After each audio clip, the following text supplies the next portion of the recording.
Hello everybody, John Felt here. This is the Blue Water Outlook Weekly Weather Briefing for November 5th, 2023. I think the theme of the briefing is some unusually mild weather that's going to cover a large part of the nation right into the middle of the month. And as far as rain or snow goes, it looks pretty quiet overall. Let's get started in today's briefing. Now last week we did have a narrow band of some heavy rain from Arkansas up towards the Ohio River region. I'll show you in a minute. It did put a couple bumps on the lower Mississippi with some water moving into that system. Pacific Northwest also did get some rainfall in this area here. You can see that we did get higher elevation snow in the Cascades, and then towards Seattle also significant rainfall. Now speaking of snow, had a couple systems last week. We had one system that moved out of the Rockies up across Nebraska into parts of Iowa, and then a clipper system. Hey, look at the enhancement of snow on the Great Lakes. This is lake effect snow as this system moved across the relatively warm Great Lakes. Now, is there snow on the ground still? Well, there's some. So if you want to see some snow, head up towards North Dakota and Minnesota, because it is not going to be around much longer at all.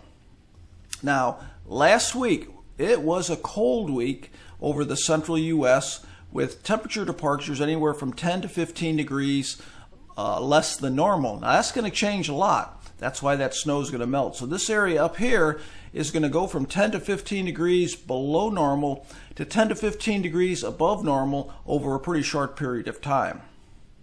Now, last week, many parts of the nation, light green and the brown, experienced the first hard freeze, 28 degrees or colder, and that ended the growing season. Just about everywhere that does get a freeze now has got that hard freeze. Pretty quiet right now as far as dew points, a little bit of moisture lingering down in Texas and Florida where you'd expect it, and other than that, pretty quiet. Now, rivers are running high in the Pacific Northwest, and November is the rainy time of the year for the Pacific Northwest, so that's not necessarily unusual. Lots of areas, though, especially the mid-Atlantic, are running below normal. Now, I wanted to quickly look at the lower Mississippi. Here's the middle Mississippi at Memphis, and here's Vicksburg, and you can see it came up a little bit. Brown is still a low flow, brown shades here, but it bumped up a little bit, so that might be helping barge traffic on the lower Mississippi. So what's driving our weather right now is this dome, this ridge of high pressure that's pushing up to the north, and that's going to bump that jet stream up to the north and result in some much milder weather. Now, by the middle of the week, we have a weather system here that's rapidly moving across the nation. This is at the jet stream level. The ridge of high pressure pushes off into the east, and then by the end of the week, that system is pushing eastward, and we're going to have some cooler weather behind it. So even though there'll be some cooler weather, we're going to be sort of before that system goes through, unusually mild, and then after that system goes through, that ridge of high pressure bumps right back up, and it warms things up. So any cool down we get is going to be somewhat short-lived. We also have this system coming into the Pacific Northwest. Let's go back on Wednesday and show you where it's at. So this is moving in this direction, and the Pacific Northwest is going to get some enhanced rain with that system. Now this is next weekend. So what does that mean for temperatures? Well, I see a lot of red here, and that's well above normal temperatures ahead, and you can see it here as we go forward. Really mild weather for the next, right through the next 15 days.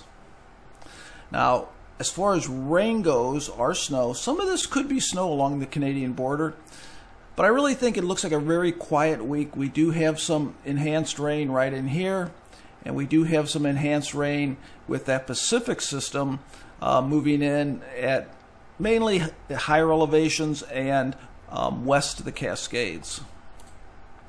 Let's take a look at the extended outlook here, and you can see we get in the 6 to 10 day range. Temperatures come down a bit. This is where we're going to have the temperatures drop a bit, but then it works right back up above normal in week 2. And this is where, look at this, this is 10 to 15 degrees above normal in the upper Midwest. That's that area that's been really cool. And finally, I wanted to show you here, this is weeks 3 and 4. I don't always show this because it's out there a ways, but take a look at this. Look how close this looks like an El Nino pattern. Warm, warm, wet, and wet. Doesn't totally align with El Nino, but maybe. So what I need to do, my homework here, is I need to look into, is there a linkage? We know we have the warm water. We had 5 months now of above normal in that region, 3.4. So that's when we can actually say it's an El Nino. But have we had the linkage between that water and the atmosphere? I'm going to do a little research on that, and I'll put out something on that probably later this week. Have a great week. Take care.